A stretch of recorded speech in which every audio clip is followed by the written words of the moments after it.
Hi Sim Racers, Sparky here for Prestige Sim Racing. One of the things we talk a lot about in our community is the concept of clean and respectful racing. It's a manner of racing, but more importantly, it's a state of mind. Every time we as sim racers get on the track around other cars, we make a choice between being respectful of those other cars and their drivers or not. It's not an easy choice to make, and there's no bright line rule that says X is respectful racing and Y is disrespectful. Every race, every battle, and every corner is different, often turning the choice into an internal fight between your desire to win and your desire for a clean race. And it's a choice you have to make many times in every race, from turn one at the start until you cross the line at the finish.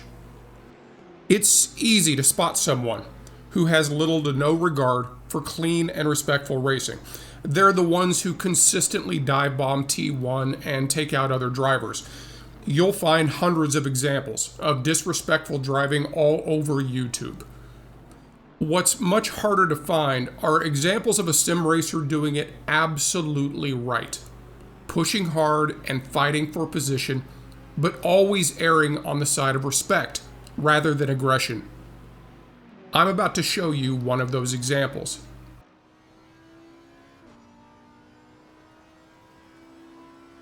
Let me start by setting the stage for you. This is a 1-hour league race we ran at Zandvoort. The battle you'll see is between Angry Pistons and myself. Now, I had a bad qualifying session and started 11th. And on the first lap, there was trouble in front of me that I had to avoid, and that pushed me back to 14th. From there, I was just trying to make up as many places as I could. Angry, on the other hand, started P4. A few laps in, he was caught up in someone else's spin and got shuffled back as well. He also took quite a bit of damage he had to repair, which extended his time in the pits. By the time we approached the halfway point of the race, I'm coming out of the pits in P10, just in front of Angry in P11. Now, if he'd been even 1 second closer, he'd have overtaken me immediately and been free to chase down the leaders. Because by the time everyone cycled through the pit stops, he and I were in P6 and P7. But instead of being in front of me, he was stuck behind me. And I do mean stuck. He was faster than me, period. As you watch this fight, you'll see him consistently close up on me whenever a gap opens. And other than the fact that it's just a good fight, this difference in our relative lap times is the biggest reason you should watch the entire battle. Because he was frustrated. I know he was because he and I talked about it afterwards. He wasn't frustrated at me. He was frustrated because, by all rights, he should have been fighting for a podium. He'd put the work in before the race. He had good pace that he could run consistently, and he qualified high enough to put it to use. The only reason Angry was behind me was because someone else made a mistake that put him there. So yeah, frustration. And for the rest of the race, he has 3 choices to make. First, he can probe me for weaknesses. Try to find out where on the track I'm weak enough that he can set up a move and complete the overtake. Second, he can make himself as much of a thorn in my rearview mirror as possible, to get me thinking more about him and less about breaking points and apexes, to force me into a mistake that he can take advantage of. This is a great strategy on Zandvoort, particularly when you're not chasing a professional driver, because we amateurs tend to make mistakes. His third choice was to force an overtake. Find somewhere he could stick his nose in, even if it might create contact. Maybe a little contact, maybe a lot. That's the downside of forcing a move that isn't really there. You're as likely to lose control of your car and the situation as you are to make a clean pass. Angry chose options 1 and 2 for this entire fight. You'll see a couple of close calls, but because he made the decision to make the overtake cleanly rather than trying to force it, he never made the big mistake. And that is the very definition of being a clean and respectful sim racer. He valued making a clean pass over the position itself. So put yourself in his sim racing boots as you watch this. Could you be that patient, or would your frustration get the better of you? Because he never gets around me. On this particular track, on this particular day, I was very comfortable with my own limits and knew how to drive my pace without exceeding them. As a result, I never made the mistake he could take advantage of. And although he was faster than me overall, most of the speed difference was in sectors 1 and 2, where it's really hard to set up an overtake. In the last parts of the track, say from the run up to the chicane and all the way to turn 1, where you stand the best chance to get a run on the car in front of you and set up a clean pass, my speed was a match for his. So he's never able to get alongside me and take me on one of those braking zones. Could you do that? Could you settle for P7, knowing you should be fighting for the podium? Or would your ego take over and tell you that respectful racing only applies to the cars behind you? Keep those questions in mind as you enjoy this battle. And if you want to give a shout out to Angry, please do so in the comments. Making the right decision, especially when it's invisible, doesn't get rewarded enough.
If you made it this far, I hope you enjoyed the battle.